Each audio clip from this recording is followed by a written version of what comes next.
আল্লাহ পাক রব্বুল আলামিন বলেন, ওরে আমার মুসলমান ঘরের বান্দিরা, ওরে আমার মুসলমান ঘরের বান্দারা, ইয়া আইয়ুহাল্লাযীনা আমানু, হে আমার ঈমানদার বান্দারা, হে আমার ঈমানদার বান্দিরা, তোমরা শোনো, আমি আল্লাহ পাক রব্বুল আলামিন হারামের মধ্যে বরকত রাখি না। হয়তো দুনিয়ার জমিনে তোমার দেখতে ভালো লাগবে, হয়তো তোমার দেখতে ভালো লাগবে, লাখ লাখ টাকা আসছে, সুদের টাকা গুনছি, রাত পুরালে অটোমেটিক হাজার হাজার টাকা ঢুকে যাচ্ছে রে বন্ধু। ওরে আমার আব্বা জানেরা, ওরে আমার চাচারা, ওরে আমার মায়েরা, তোমাদের দুটো হাতে ধরে বলে যাই, খালি দেখতে পাচ্ছ ওই কুত্তার বাচ্চার মতো, তোমাকে খালি দেখতে ভালো লাগছে, তোমার টাকাটা তোমার কাছে বেশি লাগছে। আল্লাহ বলে খালি দেখতে পাবে, খরচটা কোন দিক দিয়ে হবে তুমি বুঝতে পারবে না। যদি বলেন কেমন করে হুজুর, উদাহরণ না দিলে আমরা আপনাকে যেতে দেব না। উদাহরণ আমি দিয়ে দিচ্ছি, নিয়ে নাও বন্ধু। যেমন ভাবে আল্লাহ পাক রব্বুল আলামিন বলেন, তোদের জন্য ব্যবসাটাকে হালাল করলাম। ওগো আল্লাহ, কেমন ভাবে হালাল করলে? আল্লাহ বলে, বান্দারে তুই 10 টাকা দিয়ে মাল কিনে আয়, 10 টাকা দিয়ে মাল কিনে আন। বুঝতে পেরেছেন চাচা? 10 টাকায় মাল কিনে আন, আর 10 টাকায় মাল কিনে আনার পরে ওই মালটাকে তুমি 100 টাকায় বিক্রি করো। কত গো? বোঝানোর জন্য বলছি। বলো যে ভাই আমি এইটা বিক্রি করতে চাই, এই মোবাইলটা বিক্রি করতে চাই, তবে ভাই আমার 100 টাকা দিতে হবে। কত টাকা? 100 টাকা দিতে হবে। আপনার ভালো লাগে আপনি নেন, না ভালো লাগে আপনি না নেন। মা শোনো ভালো করে, তো তুমি 100 টাকায় বিক্রি করলে 10 টাকায় কিনে নিয়ে এসে আল্লাহ বলে ওইটা তোমার জন্য হালাল, তোমার জন্য জায়েজ। জোরে বলুন, এতে লাভ আছে না নাই গো? নিশ্চয়ই লাভ আছে। তবে আমি বিক্রি করতে বলছি না যে তুমি 10 টাকায় নিয়ে এসে 100 টাকায় বিক্রি করো। তুমি সামান্য 20 টাকায় দাও, 30 টাকায় দাও, তোমার ব্যক্তিগত, তোমার পার্সোনাল ম্যাটার, তোমার বিবেক রেখে তুমি বিক্রি করো, তোমার জন্য হালাল, ওইটা হারাম না। আর তবে তুমি ওই গ্রুপ থেকে টাকা নিয়ে আসবে, বন্ধন লোন থেকে টাকা নিয়ে আসবে, তোমার কাছে গচ্ছা গচ্ছা দেখাবে, তোমার কাছে হাত ভর্তি টাকা দেখাবে, কসম খোদার তোমার ওই টাকাটা ডাক্তারে খাবে, তোমার ওই টাকাটা দুনিয়ার বুকে কোনো খারাপ কাজে যাবে, ওই টাকাটা যে কোনো দিক দিয়ে বার হয়ে যাবে, তুমি ওর বরকত পাবে। বরকত পাবে না। শুধু তাই নয়, বলবেন হুজুর শুধু কি বরকত পাবো না? না না না বন্ধু না। আল্লাহর রাসূল সাল্লাল্লাহু আলাইহি ওয়াসাল্লাম জানায়, যে সকল আমার উম্মতানিরা, যে সকল আমার মায়েরা, যে সকল বোনেরা 1 টাকা বন্ধন গ্রুপের টাকা নিবে রে মা, যে ব্যক্তিরা 1 টাকা বন্ধন গ্রুপের টাকা নিয়ে আসবে, লোন গ্রুপ থেকে টাকা নিয়ে আসবে, ওই সুদের টাকাটা নিয়ে আসবে, রাসূল তার পাক হাদিসের মধ্যে জানিয়ে দেয়, সে ব্যক্তি যেন তার জন্মদাতা পিতার সঙ্গে 36 বার জেনা করে। বলেন নাউজুবিল্লাহ। আচ্ছা, কোন মেয়ে ছেলে চায় তার পিতার সঙ্গে জেনা করতে? কথা বলো। কোরআন থেকে যুক্তি দিয়ে কথা বলছি। মুফতি সাহেব বসে আছে, বলবেন হুজুর আর মাকে তার সঙ্গে জেনা করার কথা বললেন? হ্যাঁ বললাম, আমি বলিনি, আল্লাহ বলেছে। কে বলেছে? আল্লাহ বলেছে, রাসূলও পরিষ্কার হাদিসের মধ্যে জানিয়ে দিয়েছে, সে ব্যক্তি যেন 36 বার তার জন্মদাতা বাপের সঙ্গে কি করে জেনা করলে যেই গুনাহটা হয় তার আমল নামায় লেখা হয়। যদি কোনো বেটা ছেলে 1 টাকা সুদের টাকা নেয় রে বন্ধু, সে ব্যক্তি যেন তার গর্ভদাতা মায়ের সঙ্গে, জনম দুঃখিনী মায়ের সঙ্গে 36 বার জেনা করলে যেই গুনাহটা লেখা হয় তার আমল নামায় সেই গুনাহটা লেখা হবে। আমরা কি চাই ওই গুনাহটা লেখা হোক? চাই আব্বা? চাই না। হয়তো আমরা ভুল ভবিষ্যতে অনেকেই লিয়ে আছি, লজ্জার কোনো বিষয় নাই। আজ শোনার পরে আপনি মনে মনে তওবা করেন, আল্লাহ গো এইটা শোধ করে দিয়ে আর নেব না। যদি বলেন কেমন করে আর নেব না, আল্লাহ বহুত অপরাধ করেছি, হয়তো বাড়ির বোনকে পাঠিয়েছি, বাড়ির মাকে পাঠিয়েছি ওই বন্ধন গ্রুপে, লোন গ্রুপে, আর পাঠাবো না। এই টাকাটা শোধ করে দিয়ে তোমার ওই বন্ধন গ্রুপের যে কার্ড দুনিয়ার জমিনে ছিঁড়ে ফেলে দেবো, ওইটা শোধ করে আর নেব না। আল্লাহ গো তুমি মাফ করে দাও না। কসম খোদার, আল্লাহ বলে যখন কিনা আমার ওই বান্দা ওই বান্দি তওবা করবে, কসম খোদার আমি আল্লাহ তাকে মাফ করে দেবো। জোরে বলুন।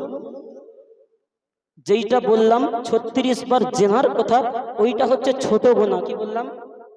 কথা বলো চাচা, ছোট গুনাহ। বড় গুনাহটা কি?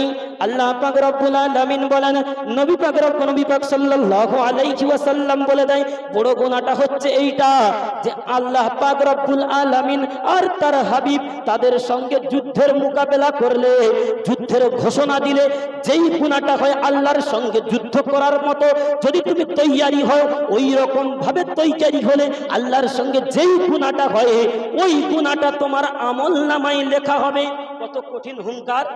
নামাজ পড়লে না তুমি জাহান্নামে যাবে, আল্লাহ বলল নামাজ পড়তে হবে, কিন্তু সুদ খেলে, ওই বন্ধন গ্রুপের টাকা খেলে আল্লাহ বলে আমার সঙ্গে, আমার হাবিবের সঙ্গে যুদ্ধ করার মতো ওই রকম পাপ হয়। বুঝলেন না? আর এই রকম কথা এখন সমাজের হুজুররা, বক্তারা বলতে চায় না। আর মসজিদের ইমাম সাহেব, যোগ্য মুফতি সাহেব, উনিও বলতে পারে, উনিও বলতে চায় না। যদি বলেন কেমন করে, হুজুর রাগ করেন না, যদি বলেন কেমন করে, হুজুর যদি জহরে বলে আসর থেকে, আর হুজুরের ভাগ্যে আসরের নামার জুটবে? মাশাআল্লাহ, আপনাদের হুজুর বলে, অনেক জায়গায় বলে না।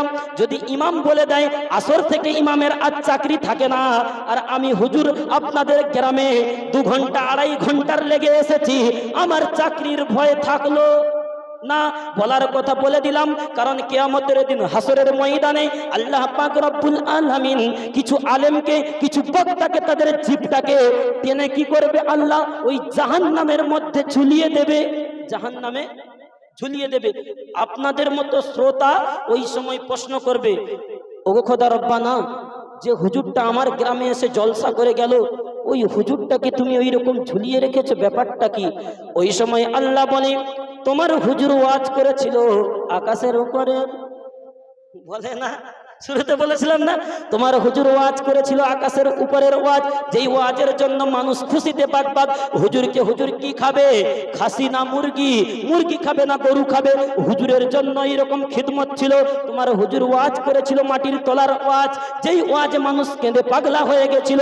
মানুষের যেই রোগটা হয়েছে ওই রোগের ওষুধ তোমার হুজুর দেয়নি, ওই জন্য আজকের তুমি তো জানলে না, তোমাকে হুজুর তো বলেনি। যদি তুমি জানতে, সুদ খেলে তার মায়ের সঙ্গে জানা করা হয়, সুদ খেলে যদি বাপের সঙ্গে জানা করা হয়, সুদ খেলে বন্ধন গ্রুপের টাকা খেলে যদি আল্লাহর সঙ্গে যুদ্ধ করা হয়, বন্ধন গ্রুপের টাকা খেলে যদি নবীর সঙ্গে দুশ্মনী করা হয়, আমরা যদি না জানি, ওগো আল্লাহ, আমরা কেমন ভাবে ওই আমলগুলো করব?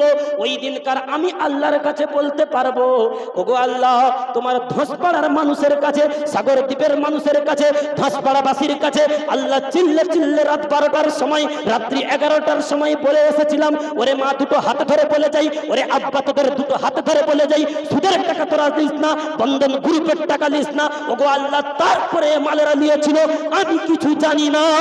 ওই সময় আল্লাহ আমাকে ছেড়ে দিয়ে তোমার বাড়ির মাকে, তোমার বাড়ির বোনকে, তোমাকে কি করবে? ওই জিপটা টেনে জাহান্নামের আগুনে ঝুলাবে। তাই আমরা কি চাই মরণের পরে ওই জায়গায় যেতে? কখনো নাই বন্ধু, কখনো নাই। আপনারা রাগ করছেন আমার উপরে, আমার কথা নয়, আল্লাহর নবীর কথা, আল্লাহ পাকের কথা। আমি খালি বলে দিচ্ছি আপনাদেরকে, আপনার ভালো লাগে আপনি মানবেন, না ভালো লাগে না মানবেন। আপনি যদি মনে করেন হুজুর নিয়ে আসলো ভাড়া করে, এত টাকা দিয়ে, এত কড়া কথা বলে দিয়ে গেল, তুমি যদি রাগ করো আমার উপরে, না, রাগটা আমার উপরে হবে না, রাগটা হবে রসুলের উপরে, কারণ কথাটা আমার না। আর যদি রাগ করেন, রাগ করাটা হবে আপনার আল্লাহর উপরে। যদি বলেন হুজুর কেমন করে, কথাটা আমার বাপের, কথাটা আমার বাপেরও না, আমার ঘরেরও কারোর না, আল্লাহ পাকের রসুলের, আল্লাহ তাআলার কথা। তাই মুসলমান, আমাদের সকলকে কবরে যেতে হবে, হ্যাঁ কি না? একটা উদাহরণ দিয়ে আপনাদের খুব গুরুত্বপূর্ণ কথা বলবো ইনশাআল্লাহ। আপনারা আর 15টা মিনিট থাকবেন ইনশাআল্লাহ? সারা রাত থাকবেন? আমি মানুষ না মেশিন গো। আচ্ছা ঠিক আছে, আপনাদের জন্য খাস করে আমি 1 ঘন্টা করে, 1 ঘন্টা, আধ ঘন্টা করে বসবেন ইনশাআল্লাহ। কাউকে কিন্তু ওঠা যাবে না, উঠবেন না, হাত তুলে আল্লাহকে সাক্ষী রাখেন। মাশাআল্লাহ, আলহামদুলিল্লাহ, খুব সুন্দর। আল্লাহ পাক আপনাদের সকলকে কবুল করুক, বলেন না আমিন। আল্লাহ পাক আপনাদের সকলের জান মালে বরকত দিক, বলেন না আল্লাহুম্মা আমিন। আর একটা কথা আপনাদের যুক্তি দিয়ে দেই, যদি শুনেন, চাইলে ইমানের পাওয়ারটা আপনাদের বেড়ে যেতে পারে, মসজিদে যাওয়ার জন্য আপনার মনটা উৎসাহিত হতে পারে। যদি বলেন হুজুর ওই কথাটা কি আমাদেরকে বলো বলো বলো বলো, ওরে আমার মা বোনেরা, এই গভীর রাত্রে তোমরাও কথাটা কান দিয়ে শোনো মা, শোনো মা, আমার কথাটা কান দিয়ে শোনো রে বন্ধু, শোনো। আমরা জানি, আমার দিকে সবাই মনোযোগী হও, আমরা সকলেই জানি আমাদের বাড়িতে যে মোবাইলটা রয়েছে, বড় মোবাইলটা, আমরা আমাদের বাড়িতে যখন কেউ ফোন করে, কেউ কল দেয়, আমাদের সকলকে যখন কল দেয়, মোবাইলের মধ্যে একটা রিংটোন বেজে ওঠে, হ্যাঁ কি না? মোবাইলের মধ্যে রিংটোন বেজে ওঠে, কারোর গজল বেজে ওঠে, কারোর গান বেজে ওঠে, কারোর কোনো বাজনা বেজে ওঠে, হ্যাঁ কি না? বলো মুসলমান বলো, আমার মোবাইলে যদি এক্ষুনি আপনি কল দেন, যে গজলটা বাজবে, আমি স্টেজ থেকে নামার পরে আপনি যদি আবার 1 ঘন্টা পরে আমার ফোনের মধ্যে কল দেন রে বন্ধু, ওই রিংটোনটা বাজবে কি বাজবে না বলো? নিশ্চয়ই বাজবে। ফের কালকের সকালবেলা আপনি ফজরের পরে আমাকে ফোন করেছেন, হুজুর এই মশলাটা কি হবে, আমার মোবাইলে যখন আপনার কলটা যাবে রে বন্ধু, সকালবেলাও ওই একই রিংটোন বাজবে, হ্যাঁ কি না? একই বাজবে তো? বলো মুসলমান বলো, মোবাইলে যখন ফোনটা আসে, মোবাইলে যখন কলটা আসে, আমি আপনি যদি বাড়ির বাইরে কাজ করি, মোবাইলটা যদি আমার পকেটের ভিতরে থাকে, ওই মোবাইলে যখন কল আসে রে বন্ধু, ফোনটাকে ধরার জন্য আমাদের জানটা, আমাদের দিলটা তড়পায়, হ্যাঁ কি না? কি মনে হয়, একবার ধরো কেউ ফোন করে কেটে দিয়েছে, তারপরে ধরো আবার ফোন করেছে, বিশেষ করে মা বোনেরাও মুরগিকে খাবার দিচ্ছে, মুরগিকে খাবার দিচ্ছে, মুরগি আসছে, আর ওর মুরগির পিছনে ধরে নেন শিয়াল তাড়া করেছে, আর ওইদিকে মোবাইল 2 বার বেজেছে। কি বেজেছে? যে সকিনা ফোনটা তোলো না, ফোনটা ধরো না। মা আমার কি করে, শিয়াল আসছে আসুক, যখন মোবাইলটা 2 বার 3 বার বাজলো, ছুটে এসে বাড়িতে মোবাইলটা রিসিভ করে, হ্যাঁ না গো? আমরা অনেকেই বাইক চালাই, মোটর গাড়ি চালাই, ওই বাইক চালাতে চালাতে ফোন আসছে, রাস্তায় ভিড় রয়েছে, সামনে পুলিশ রয়েছে, ভালো করে কথাটা শোনো, তারপরেও যখন মোবাইলটা বেজে উঠলো, আমি আপনি কি করলাম, মোবাইলটা বার করে কলটা ধরলাম, হ্যাঁ না গো? সামনে পুলিশ রয়েছে, তারপরেও ধরলাম। কেন ধরলাম? আমার মনে প্রশ্ন জাগতে পারে, আজকের তো যেই রিংটোনটা বাজলো, কালকের সেই রিংটোনটা বাজলো, সকালবেলা সেই বাজলো, 1 মাস পরে ওই রিংটোনটা বাজবে, তারপরে তোমার আমার বিরক্তি লাগে না? বাড়ির মা বোনদের ও বিরক্তি লাগে না? বিরক্তি ভাব হয় না? তারা কি করে যত তাড়াতাড়ি পরে মোবাইলটা ধরার রিসিভ করে। কেন রিসিভ করে? কেন রিসিভ করে? ওরা ভাবতে থাকে, না জানি আমার সঙ্গে কি যোগাযোগ করতে চেয়েছে, আমার আব্বা যোগাযোগ করতে চাইলো, নাকি আমার মা যোগাযোগ করতে চাইলো, নাকি আমার বাড়ি থেকে আমার বউ ফোন দিল। এই মনের বাসনা নিয়ে বাড়ির মধ্যে ছুটে যায় ফোনটা ধরার জন্য, হ্যাঁ না? রিংটোন কটা বাজলো? 1 মাস পরে একটা, 2 মাস পরে যদি না চেঞ্জ করি ওই একটাই তো, নাকি? ওই একটাই বাজলো। বলো মুসলমান বলো, ওই একটা রিংটোন শুনে রে বন্ধু এতবার ছুটে গেলাম মোবাইলের কাছে, একবার বিরক্তি লাগলো না? একবার বিরক্তি লাগলো না? বলো মুসলমান বলো, আপনাদের মসজিদে যখন ফজরের আজান ডাকে ইমাম সাহেব, হাইয়া আলাস সালাহ হাইয়া আলাল ফালাহ, যখন কিনা ফজরে আজান ঢাকলো, বলো মুসলমান বলো, জোহরের সময় যখন আবার আজান ঢাকে ইমাম সাহেব, জোহরের সময় যখন মুয়াজ্জিন আবার ডাক দেয়, ওই সময় কি বলে? ওরে আব্দুল সাত্তার তুই মসজিদে আয়, ওরে আব্দুল সাব্বার তুই মসজিদে আয়। ইমাম সাহেব এটা বলে না, আবার ফের হাইয়া আলাস সালাহ বলে গো? ফের বলে আপনাদের এদিকে, আবার বলে? আচ্ছা ভালো। ফের যখন আসরের আজান হয়, বলো মুসলমান বলো, মুয়াজ্জিন কি ডাকটা চেঞ্জ করে? তেরা কি ডাক, হাইয়া আলাস সালাম, আয় বান্দা আয়, নামাজের দিকে আয়, ভালাইয়ের দিকে আয়। মাগরিবে আজান দেয়, হাইয়া আলাস সালাহ, এসাই আজান দেয়, হাইয়া আলাস সালাহ, আয় বান্দা নামাজের দিকে, আয় বান্দা কামিয়াবির দিকে, আয় বান্দা ভালাইয়ের দিকে। ডাক দেয় কি দেয় না বলো? বলো মুসলমান বলো, সামান্য মোবাইলের রিংটোন শুনে তুমি মুসলমানের বাচ্চা, তুমি মুসলমানের মা বোনেরা, ওই মোবাইলের রিংটোন শুনে তোমার দিলটা কাঁপতে থাকে। তুমি বাড়ির ভিতরে ছুটে গেলে মোবাইলটা রিসিভ করার জন্য, তোমার সামনে পুলিশ আছে, তোমার সামনে সামনে গাড়ি আছে, তোমার সামনে মানুষের ভিড় আছে, তুমি মোবাইলটাকে পকেট থেকে বার করলে, রিসিভ করলে, প্রথম দিন যেই আওয়াজে রিসিভ করলে, দ্বিতীয় দিন ওই আওয়াজে রিসিভ করলে, তৃতীয় দিন ওই আওয়াজে রিসিভ করলে, 1 মাস পরেও ওই আওয়াজে রিসিভ করলে, তবে তোমার কি একবার লজ্জা হয় না? তোমার কি একবার বিবেকে পারে না? সামান্য মোবাইলের রিংটোন শুনে আমার দিল থাকতে পারে না, ছুটে যাই মোবাইলের কাছে। আর যে আল্লাহর ঘর থেকে ফজরে হাঁক দেয়, জোহরে হাঁক দেয়, আসরে হাঁক দেয়, মাগরিবে হাঁক দেয়, আমি তুমি মুসলমানের বাচ্চা হয়ে ওই আল্লাহর ডাকে সাড়া দিতে পারি না?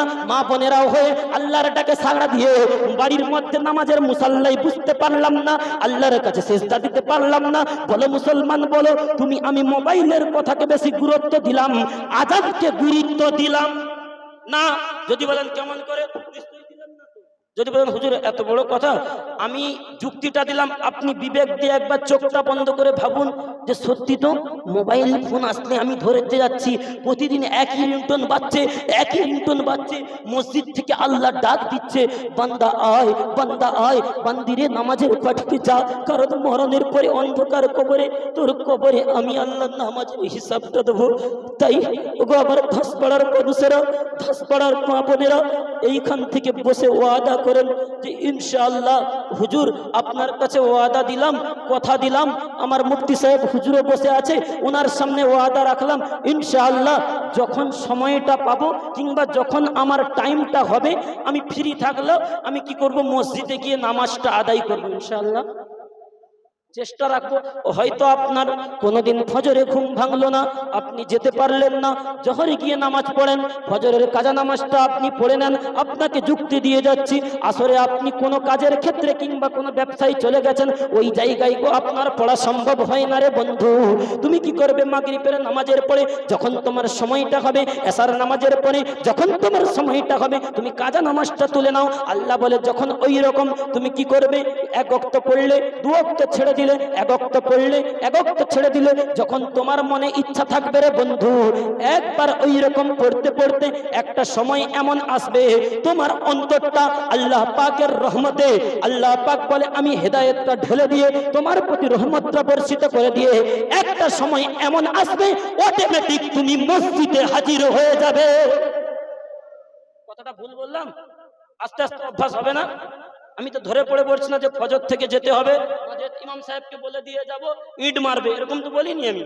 চেষ্টা করো, ফজরের সময় হয়েছে, আল্লাহর কাছে যাও, আল্লাহ বলে ফজরের নামাজ পড়ে আমার কাছে হাত তুলে দোয়া চাও, দোয়া চাওয়ার পরে রুজি তালাশের উদ্দেশ্যে বার হয়ে যাও, আমি আল্লাহ তোমার রিজিকটাকে বাড়িয়ে দেব রে বন্ধু, আমি তোমার রুজিটাকে খুলে দেব রে বন্ধু। তাই আমি এই ধসপাড়াবাসীর কাছে দুটো হাত জোড় করে একটা আপত্তি রাখতে চাই, রাখবেন ইনশাআল্লাহ? রাখবেন ইনশাআল্লাহ? ইনশাআল্লাহ। সকলেই যেহেতু বলেছেন, আমরা চাই দুনিয়ার জমিনে আমরা সকলেই জানি আজ সমাজের মানুষদেরকে এরা নামাজ না পড়তে পারে, নামাজ না পড়তে পারে, তবে মানুষের ভিতরে এদের ইচ্ছা থাকে যে নামাজ পড়তে হয়তো পারি না, পরে 2 দিন পরে হলেও আমি নামাজটা তো আদায় করব, এই রকম অন্তরে থাকে কি থাকে না আব্বা? আবার কিছু কিছু মানুষ দেখা যায় এরা খালি শুক্রবার নামাজ পড়ে। কখন পড়ে গো? কখন পড়ে? কথা বলেন, কখন পড়ে? আপনাদের এইদিকে ফজরের নামাজে লোক বেশি হয় নাকি শুক্রবার হয়? আচ্ছা, আমার সব জায়গায় একই কেস গো। হ্যাঁ, জুমার নামাজে লোক বেশি হয়। যদি বলেন হুজুর কেমন করে ফজরের নামাজে লোক হলো না কেন, জোহরে হলো না কেন, জুমাই হলো না কেন, এইটা 2 মিনিট একটা যুক্তি দিচ্ছি, শুনবেন ইনশাআল্লাহ? শুনবেন ইনশাআল্লাহ? শুনতে হলে একবার দরুদ শরীফ পড়েন, আল্লাহুম্মা সাল্লি আলা, মহব্বতে পড়েন, ওয়া আলা আলি মাওলানা মুহাম্মাদ, আল্লাহুম্মা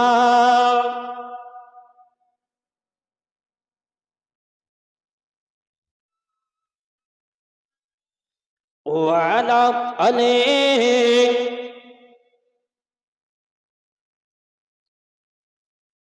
মোহাম্মদ। চলো বন্ধু, যে কথা বলেছিলাম রে মুসলমান, আজ সমাজের আমাদের কিছু জুয়ান যুবক ভাই, কিছু বয়স্ক চাচা, এমন বয়স্ক চাচা রে বন্ধু, 60 বছর বয়স হয়ে গেছে, 70 বছর বয়স হয়ে গেছে চাচার। চাচা সব কিছু দুনিয়ার জমিনে ঠিকঠাক করতে পারে।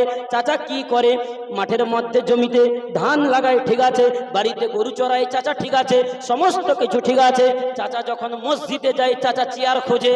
কি গো, ভুল বললাম নাকি? ও কি করে? জমির মধ্যে গিয়ে দেখেন জমির আল কাটতেছে। জমির থাকে না অনেক, আপনারা না, আমাদের ওই দিকের কথা বলছি।